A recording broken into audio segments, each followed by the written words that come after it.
Ah, the French champagne. Champagne! The schlocky movie from this week may be the schlockiest film we've ever seen on this podcast. I'm Mr. Pink. Sis Blue. So Miranda hasn't seen Reservoir Dogs. Those men's children are all identical clones of Adolf Hitler. Once they were men, now they are land crabs. Amanda Bynes is a national treasure. There's like a bunch of other shit that happens in Driven. Is there? Secret Nazis. Yeah. Secret Nazis. Hey, Daddy lost his eagle. I hope So- no one from my family listens to this podcast. The Citizen Kane of the week is... All right, and welcome to another Podlet with the Citizen Kane versus crew. I forgot the name of our podcast for a second, but here we are. I'm Daniel. I'm joined by...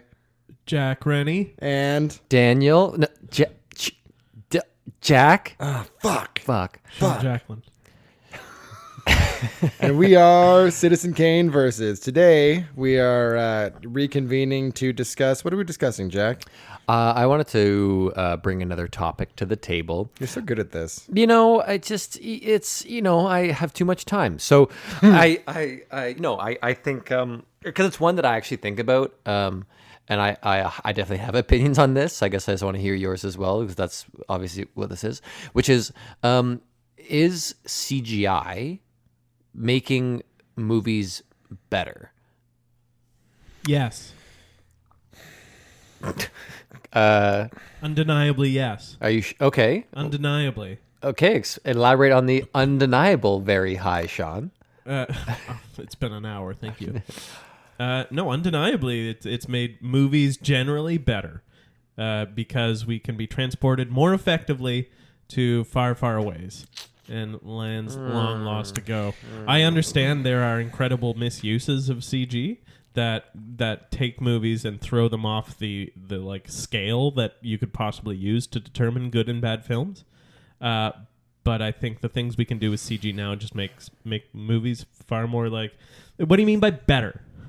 I guess. I think I don't know. The question that comes to mind, because I agree that the capabilities we have with CGI now are, I mean, It's fun. It's fun, and it's used in ways that you don't even realize a lot of the time that really do help to amplify movies. I mean, I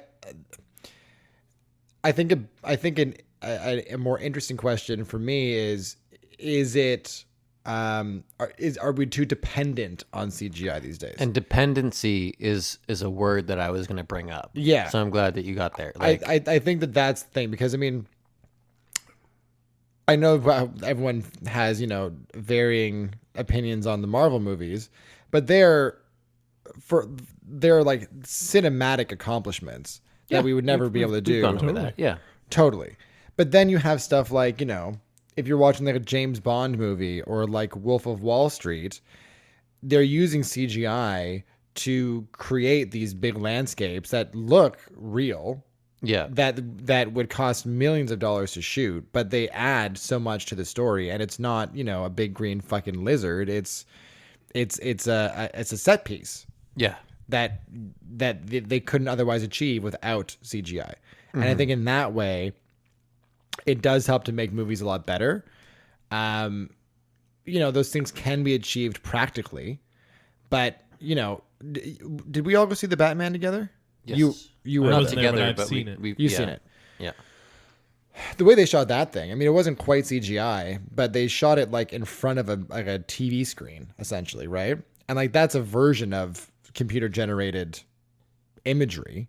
Yeah. That is changing the way you shoot movies and opening the door to, so many other possibilities for film, right? So I think it undeniably makes it better, can make films better. Yeah. But it doesn't always. I would say we are currently in a pretty strong upward swing of CGI. You know what I mean? Like there was a good downward swing.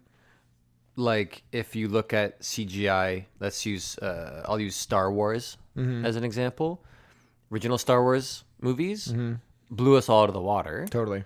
And partly it was because they had to be balanced with a lot of really thoughtful, handcrafted sets, costumes, because the CGI wasn't powerful enough or wasn't like reliable enough Right. to be used for every situation. Totally. And then when they're like, it's so good, let's use it for everything, you get the monstrosity that is the visual, like, just awfulness of John Carter. of John Carter and the prequels.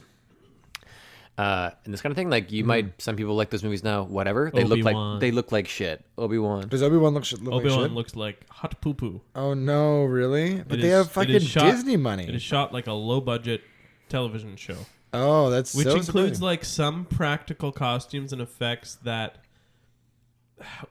they look like they didn't have the makeup budget to make everything, all the prosthetics, like fit the actors properly. Nice. There's a lot of like wobbly head syndrome going on. Yeah. And this is why I'm saying we're in an upward swing. I actually think CGI is going to like be the end of movies. Like, I think it's certainly going to be the end of acting. It will kill acting.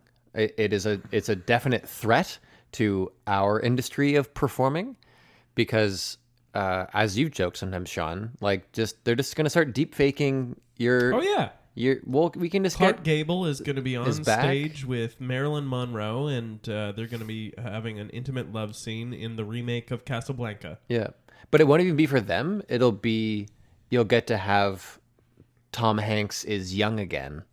Right. For those that, like, in our generation, that want that because of some reason. You know, it's this kind of thing. Yep.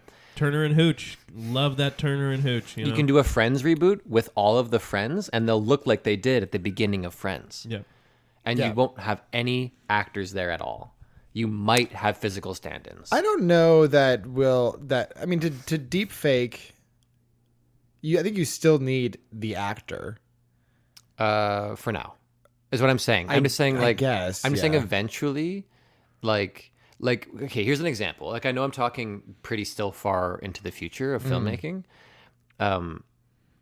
But when I hear things about how Disney is pre-rendering like fight things for example, like for Marvel stuff and whatever, like they're pre-rent before the movies are being made.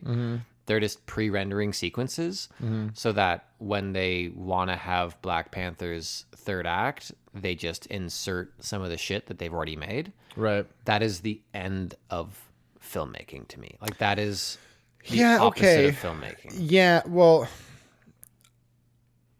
so filmmaking is an evolution. I mean, if you look at... Let me clarify just really Okay. quickly a bit more, though. Yeah. What I mean, and specifically what I'm talking about, is the end of the creative art form as it transitions to being a fully commercial endeavor. That's specifically what I'm talking about. Like, there'll be films and you'll enjoy them, but they'll be made solely to be consumed and not to be as artistic endeavors. Well, I think that we are kind of already there. Yeah, I think I'd that... say we've arrived. yeah, I think that... No, we've not. There's lots of movies that are artistic endeavors. Right, but I think that Yeah. I think that those will never stop. But I think that right now, like movies that people go to see in theaters have essentially just become blockbusters. Yeah. And I think that's what you're talking about. Part of it. And the stuff that is artistic, like art house films and indie projects and things that are more about performance-based human stories, they still exist because there's still a whole bunch of people who have the passion for filmmaking, but that stuff is reserved for like the fringes of cinema even now. I mean, you have to go to special theaters really to see, like, you have to go to like Varsity Theater to see Jojo Rabbit, for example, or, you know, like independent films that will like debut at Sundance or Cannes or fucking even TIFF and then never make it to an actual theater because people don't want to pay to go see it. Yeah. So like, I think in a way, yes, we have seen, I think we are living the death of just like a straight movie being considered a cinema worthy film. Okay, and so your pro CGI argument is still that it's good? Well, That it's making movies better? I We're talking about I the said end of... it can make movies better. I Okay, think can. It And can. I agree with that. I think it's like, it's probably overused. used in Jojo Rabbit as an example in ways that I don't know, for sure, to Absolutely. make as backdrop exactly as you're saying, and I think that's great. So, I mean, I don't know. Like, did you enjoy Stranger Things? The most recent one? Yeah. Is well, this generally? just the show in general. I mean, I would say I've currently enjoyed, of the 4 seasons, a minority of the episodes. Okay. I think. Of all the 4 seasons. Yeah. Okay. Can you think of a show that is CGI heavy that you've liked? You liked Star Wars. You like? Oh, you don't like Star Wars. You do like Star Wars. I liked the originals growing Star up. Wars. But Did you watch The Mandalorian? No. The first Maybe you're season and a wrong half with is that. fucking banging TV. Okay. I've heard it's incredible. Yeah. Yeah. I mean, look. And then the CG thing is, Luke arrives. Then CG Luke arrives Yeah, dog. Oh, in The God. Mandalorian. Yeah, dog. They couldn't get actual Mark Hamill. Spoilers. They could, but he He's needed to be old. younger. No. You know what I mean? This is just again an example, and I think Disney is a particularly dangerous company with this because Totally. Disney is also trying to make they don't want to have successful movies. Disney wants other movies to not exist. They want Yeah. they want cinema to be Disney, Yes. and they want movies to be digestible money makers. That's what they do. Yeah, I think this question is hard because it is so broad. Like, is CG making movies better? Is it a net win? I don't know what I'm saying. Yeah, because you can get artists like Ari Aster be able to make these like incredibly poignant horror films with just enough CG, like gore and effects, that you are unsettled deeply to your core. Yeah. Yeah.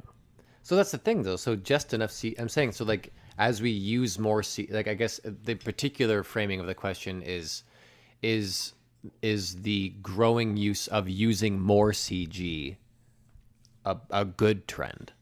Is I guess what I'm saying. Asking. It depends. I think it depends on where you're looking. If you're looking at a fucking corporation like Disney, then probably not. It's overused, it's abused, and they are so reliant on it that in that case you are kind of killing the performance element of cinema, which we all appreciate, right? For sure. You are removing the person from the movie in most cases. But I don't know. I think that maybe the problem becomes when you start CGing people and CGing like living things too much. I mean, something like Jurassic Park, for example, you need to use CG to get the dinosaurs, and like you're not going to do that practically. Although I think that Jurassic Park originally did. Well, yeah, the first movies had practice, but they also like famously Jurassic Park is where a major leap forward in CGI technology occurred because they needed something that looked as good as the puppets and the machines that they were using, but could chase a Jeep. Right. Yeah. And we have movies like The Matrix, which like were fucking revolutionary. Or like honestly, I venture to even say Avatar as an example. Like there are amazing things that CG can do. Yeah. I think the problem though is that it has become so overly used that the quality of it in a lot of cases becomes secondary. Right. To just doing the thing. Sure. It's ubiquitous. But I think part of that ubiquity is also a further like it increases the number of artists that have this capability at their fingertips, because the more it is used, the more you can do it on your fucking MacBook Pro with whatever you shot on your iPhone that day. And you can throw something together that isn't going to look like Captain Marvel 3 or whatever has come out by the time you're listening to this. Doctor Strange and the Star Wars adventure, I'm sure. I can't wait for that movie. It's going to be so good. But like Daniel can just walk out on his front stoop and probably create I'm assuming compelling like 5-minute short, and then throw it in and do some like After Effects stuff with some CG layers, and it'd improve your work. That's true, and I think that there's another conversation in is it a positive or a negative how accessible technology is to like the common consumer these days. Because you're right. I mean, it is available at your fingertips, and there's a lot of stuff you can just do, from your laptop in your bedroom. I like 6-year-old who's just learning. Like when I was 6, I'd make little stop motion things with our VHS camera. Yeah. And stuff. But Now a 6-year-old can take his mom's phone. Please don't give your 6-year-old a phone. Can take his mom's phone and record something and then put it into the laptop and like set it in space. Or Well, what frustrates me actually, now that we're on this topic, is the fact that cell phones and iPads and, you know, just like this really high-tech software has kind of, in a lot of cases, eliminated the need for any kind of real technical savvy. You okay, Sean? I'm okay. You sure? I wish we had a cough button. But that would make you cough or No, that would bleep the cough? mute my mic. I'm sure you'll find the spike on the sound wave. Or we'll just keep it in. It all stays. I'll stays. It's a human podcast. Podlet. Human Podlet. But you know what I mean? Like my issue with technology nowadays is the fact that you actually don't even really need to know what you're doing. You don't need to actually like have any familiarity with the software or spend any time honing that skill set, because you can just press a button and, you know, shave 5 years off your face on a video. But there are, if you do take the time to learn it, then you can enrich your work even further with the amount of study you put into it. Yes, you can. And I think that there is also the argument of like, you know, filmmaking is, like I said, an evolutionary process. And, you know, if you look at fucking Godzilla, oh no, I mean, I was gonna say King Kong, but like maybe that's a bad example. No, it's a good They example. fought each other. It's fine. If you look at King Kong, the original King Kong versus, you know, the Peter Jackson King Kong, one is arguably better than the other one. The new one, I would say. But It did lose acting when we watched it. did we watch the Peter Jackson? No, didn't we watch Skull No, the Island? original. Oh, right. It lost acting. Lost the acting category. Yeah. Right. I totally forgot about that. Versus MVP. Yeah. Oh, no. That's fair. That's fair. But my point is, as times change, as technology changes, the way that you make movies will inevitably change with it. So I don't know if it's fair to say it will lead to the death of cinema. I think filmmaking is an evolving process. Cinema's already dead. Cinema is not already dead. It's just real Not art. dead, Sean. Real artful cinema is now, like I said, or like in my opinion, reserved for like the fringe of cinema. Yeah, which is it dying? It'll always be there. It's like theater. Yeah, maybe. I want that to be true. Same way you say about theater, but it's like maybe. And to be clear, like this question isn't like many of these podcasts, where it's not about having a definitive answer, because you can't definitively answer. It's just more to say like, how do we feel about it? Like, I just think it's a Pandora's box of technology that, like, it has so much potential. Mm-hmm. I think they said the similar thing when the Lumiere brothers showed their moving pictures for the first time. I didn't know you liked CG so much. Why are you so hard for CG? But this is my point though. I hate poorly used CG. Yeah. It is destructive and a horrible thing. But I think the quote unquote democratization of film effects is a net positive. Right, which I think is that's a slightly different conversation, but it's I hear your point, like relative to it. Yeah. But the point about the way that the new technology was perceived when moving pictures first came out, it's the same conversation. It's There's just a devil in the wall. It's just But that's not actually what I'm saying at all. I'm not saying that it's going to be dangerous. Well, the Pandora's box was the equivalent I was making. Right. Again, not really my point. But when I say that, I'm saying it's Pandora's box in that it has, again, like an unlimited potential that I think is already, I think we're kind of agreeing still, overwhelming. Yeah. Like, for lack of a better word, traditional filmmaking practices.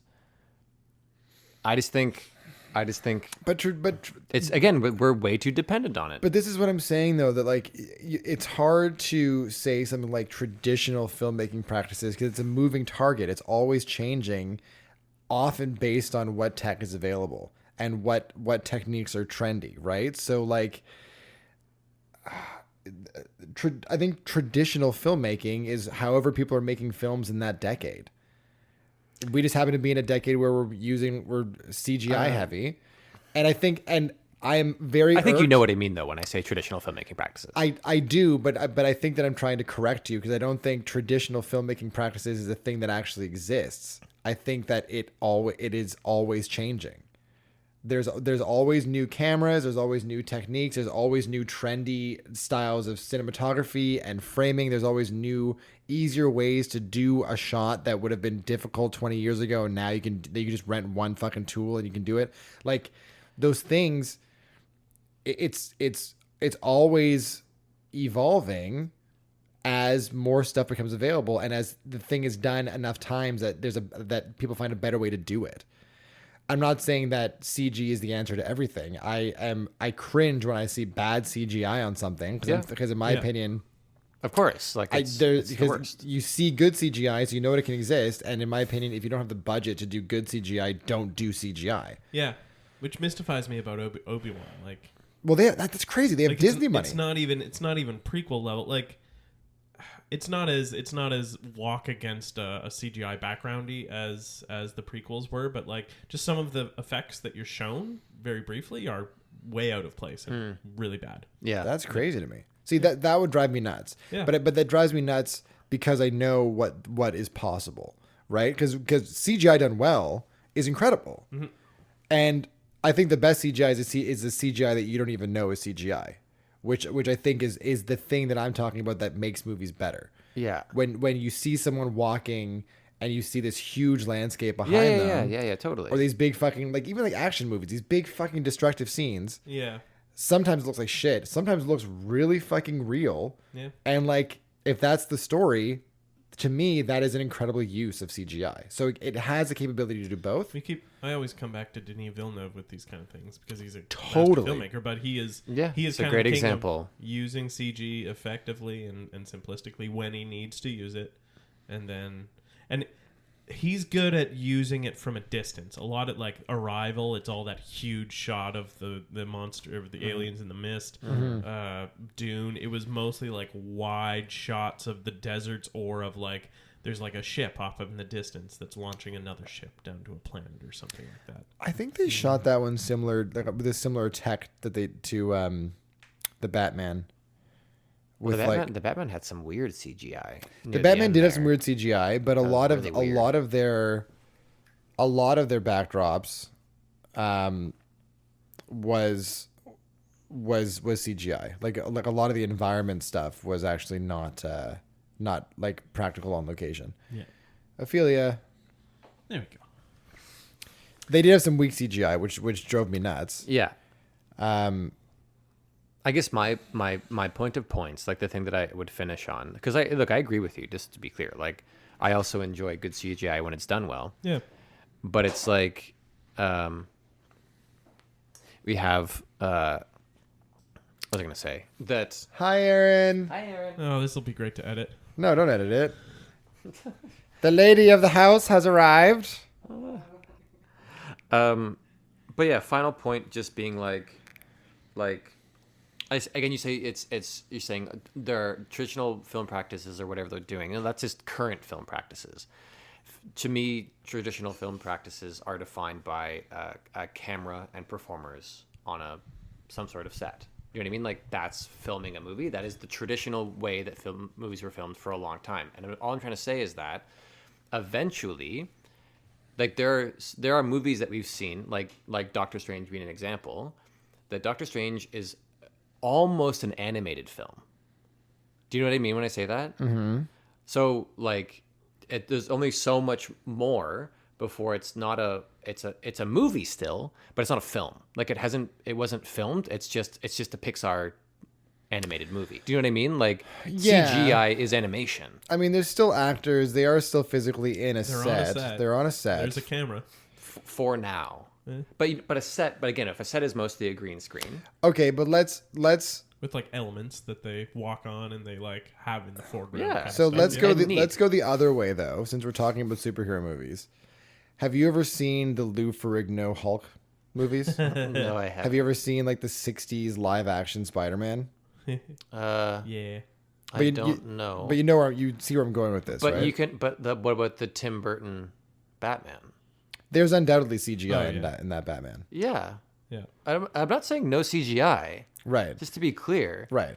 I mean, yeah, we've established that Disney, the current it's kind not of just Disney. no, but the Marvel as an movies example. are like the biggest offenders at the moment, mainly because they are like the biggest presence in that genre. Blockbusters. I really think the destination we're gonna end up at is you subscribe to your actor package, you subscribe to your film package, and then you can I'd like to see Christian Bale and I'd like to see Bette Davis in Silence of the Lambs, and then it just plays the movie with those actors doing all the things that happen in Silence of the Lambs. You like pick your cast, and then you get to watch your favorite movie with that cast. I think that's where That sounds pretty fucking cool, man. Like, I'm not gonna lie, that sounds pretty awesome. That made me wildly depressed. Yeah, I saw it in your eyes. All right, I mean, well, yes, that settles nothing. So feels pretty We good. did it again. I don't know. I think we have a solid 2-1 vote that CGI is good. And and all we've right. solved nothing. No, I think Yeah. we've solved the entire CGI crisis in films. Aaron, what do you think? Do you think CGI is a net win for filmmaking? Loud enough for the microphone. We can't see your thumb. No. She says no. That ties it. Damn you it. fucking Fuck. losers. She's not really part of the podcast. Yes, she is. Ophelia, Yes, she what are your thoughts? I think it's terrible. Wait, no. no, I think it's great. Shit. She Is said your her cat voice. also Miss Mickey Mouse? No, not really. No, she's legally distinct from Mickey Voice. Yeah, very Mickey legally Mouse. distinct. She's got a little bit of glottal shit going on. All right. I'm the cat of the house. Alrighty, y'all. Thanks for listening. We'll catch you with another one soon. In the meantime, I don't know. Send this to someone you went to. mother's-in-law. Yeah, your mother's-in-law, and then 5 Tell people them you went. Sean sent. You went. Okay. Happy Father's Day.